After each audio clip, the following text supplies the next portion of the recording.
이낙연 전 대표가 전우들의 시체 위에서 응원가를 부를 수 없다라는 쓴소리를 했는데요.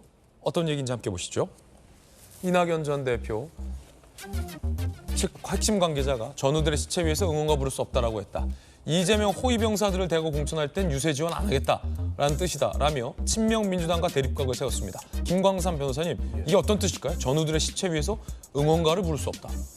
일단 민주당이 돌아가는 걸 보면 일단 친명과 비명으로 나눠져 있는데 이제 비명계 의원들의 이제 수박이다, 총알 있으면 쏴주겠다. 그리고 이제 강성 지지층, 소위 개딸들이 지역구 사무실까지 쫓아가서 난동을 피우고 있잖아요.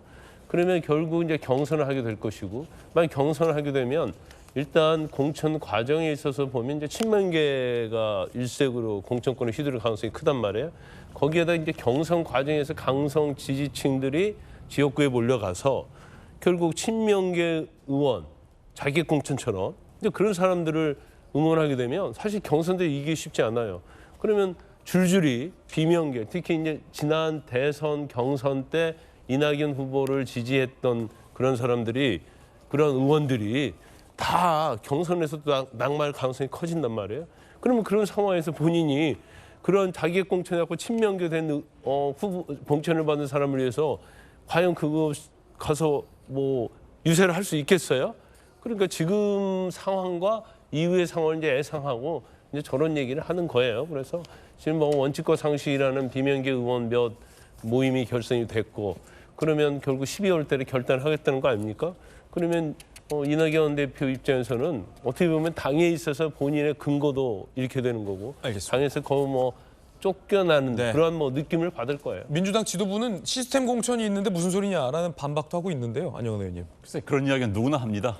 그런 이야기 할 수 있는 거고. 그런데 이제 이낙연 총리의 역대 발언 가운데선 가장 강했다. 예. 가장 적극적이었다. 저는 사실 이낙연 총리를 보면서, 전 총리님을 보면서 표현이 굉장히 너무 애둘러서 이야기를 하는 겁니다.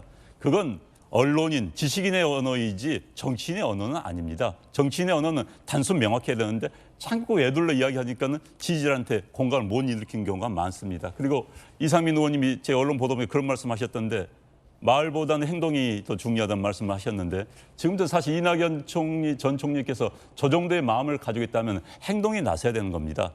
세를 규합해야 되는 겁니다. 그리고 이재명당, 개딸당이 된 당을 혁신하기 위해서 나서야 되는 겁니다. 외부에서 동지들, 가까운 사람 앞에서 이야기하는 것은 한계가 있을 수밖에 없다는 걸 말씀드리겠습니다. 예, 안영한 의원의 도직구였습니다. 저희들은 60초 광고 보고 돌아오겠습니다.